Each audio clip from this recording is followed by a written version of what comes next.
Every October 31st, it's the same routine, right? We carve up some pumpkins, pass out candy to tiny superheroes and witches, and maybe watch a scary movie. It's a night of good-natured fun and harmless spooks. But long before it was about any of that, this was a sacred time. A moment when the veil between our world and the spirit world was believed to thin to a spider's thread. This wasn't called Halloween. This was Samhain. The rituals on this night weren't for scoring candy. They were about honoring the dead and protecting the living from what they believed were very real forces of darkness roaming the earth. To really get the Halloween we know and love today, we have to journey back over 2,000 years into the world of the ancient Celts to find the hidden meaning of their most important festival. And hey, as we dive in, if you enjoy digging into the mysterious roots of our modern world, you should probably subscribe. We explore history and mythology like this every week to uncover the stories that made us who we are. For the ancient Celts, living across Ireland, Scotland, and parts of Europe, time wasn't a straight line. It was a wheel, constantly turning through the cycles of light and dark, life and death. Their year was split into two big halves. The light half, starting in spring with the Festival of Beltane, and the dark half, which began in the fall. That switch from light to dark wasn't just about grabbing a sweater. It was a huge spiritual event. And no transition was more important than the one marking the end of summer. The harvest was in, the cattle were brought down from their pastures, and the land was getting ready for its long winter sleep. This was the death of the old year and the birth of the new one. This doorway into the darkness of winter was a festival called Samhain, pronounced roughly S-A-H-Win. Its name literally means summer's end.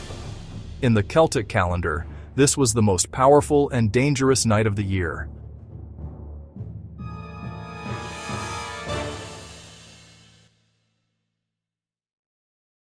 What made Samhain so intense was a core belief. On this one night, the boundary between the world of the living and the other world got dangerously thin. Now, the other world wasn't heaven or hell. Think of it as a parallel realm, home to spirits, gods, and the souls of the dead. During Samhain, that veil became porous, letting spirits pass right through into our world. And not all of these visitors were friendly. While the Celts hoped for a visit from their beloved ancestors, they were terrified of the Aosi, powerful and often mischievous spirits or fairies that could bring bad luck or cause harm if they weren't properly appeased. It was a night for communion, but also a night of extreme vulnerability. The living weren't just among spirits, they were walking with them. To make it through the night and secure good fortune for the new year, you had to follow a very specific set of rituals.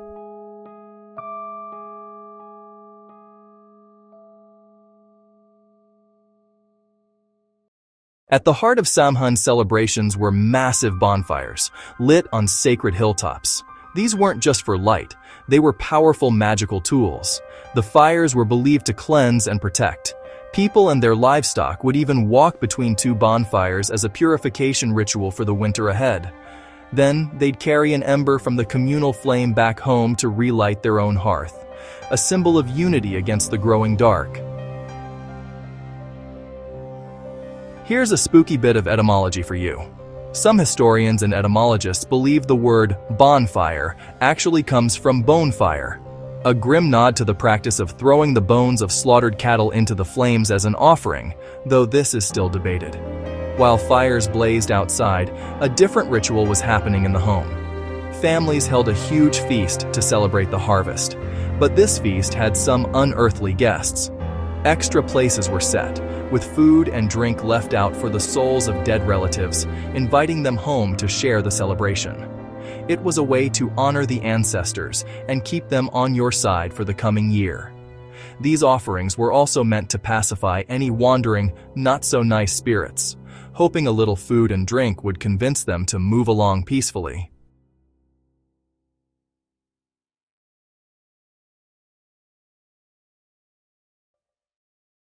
Okay, so you've got spirits roaming the earth, and not all of them are friendly. How do you protect yourself if you have to go outside?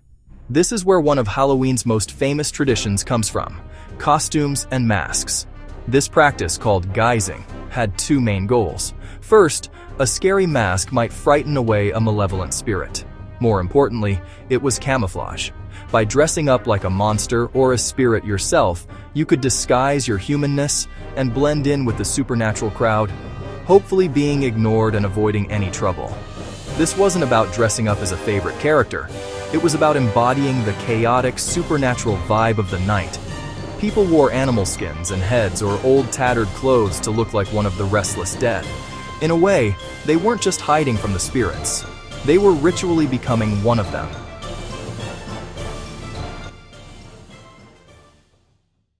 That thin veil on Samhain wasn't a one-way street.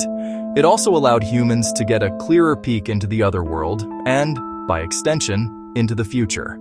This made Samhain the absolute best time of year for divination, and with a whole new year stretching out ahead, people were desperate to know about two things in particular: marriage and death. A lot of these fortune-telling rituals used apples and nuts, foods from the harvest that were also seen as magical. In one tradition, you'd peel an apple in one continuous strand and throw the peel over your shoulder. The letter it formed on the ground was supposed to be the initial of your future spouse. Another game involved trying to bite an apple floating in water. The first to succeed was said to be the next to marry. Sound familiar? It's a clear ancestor of modern apple bobbing. Nuts were also tossed into a fire, each one representing a person. If the nuts burned quietly together, the couple would have a happy life. But if they hissed and popped apart, it spelled trouble. These weren't just party games, they were serious attempts to find some certainty in an uncertain world.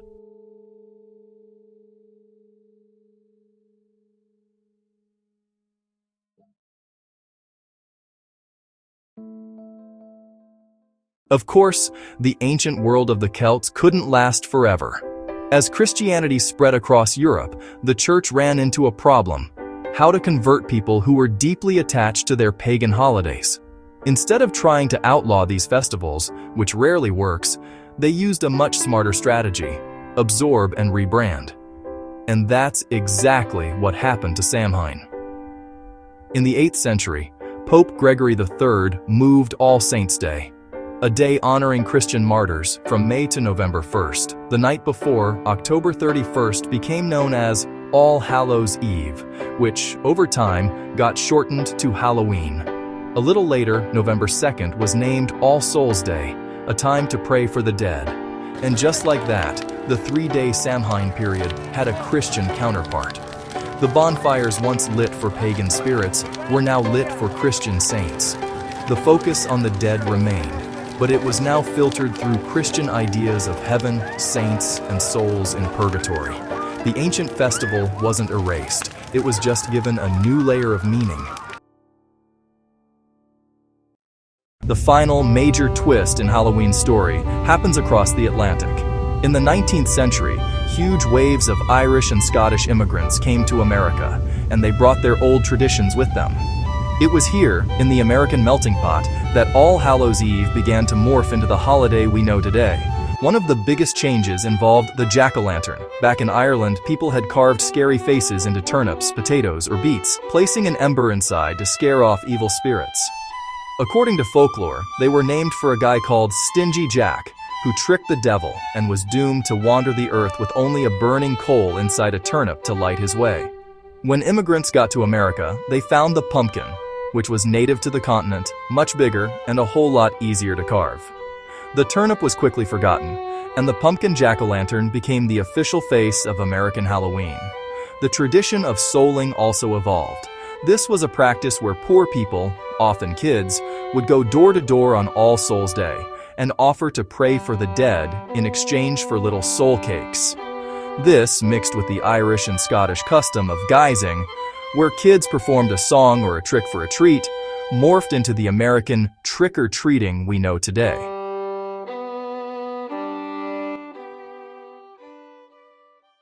So, from a sacred fire festival that marked the Celtic New Year to a billion-dollar night of candy and costumes, Halloween has been on quite a journey. But even under the plastic masks and mountains of sugar, the spirit of Samhain is still there. Every time you light up a jack-o'-lantern, you're echoing that ancient tradition of carving turnips to ward off wandering spirits. Every kid who puts on a costume is, without even knowing it, taking part in the ancient ritual of guising to hide from the dead. And that whole spooky vibe of the night, our fascination with ghosts, the supernatural, and the line between life and death, is a direct inheritance from our ancestors, who believed that on this one night, the veil truly does grow thin. So this year, when the sun goes down on October 31st, take a second to look past all the modern fun. You might just feel a faint, lingering echo of a bonfire from long ago, connecting you to the ancient traditions that gave this night its hidden, sacred meaning. So, what's your favorite Halloween tradition? Does knowing where it comes from change how you see it? Let us know in the comments below. And if you enjoyed this trip into the past, be sure to like this video and subscribe for more stories behind our modern world. Thanks for watching.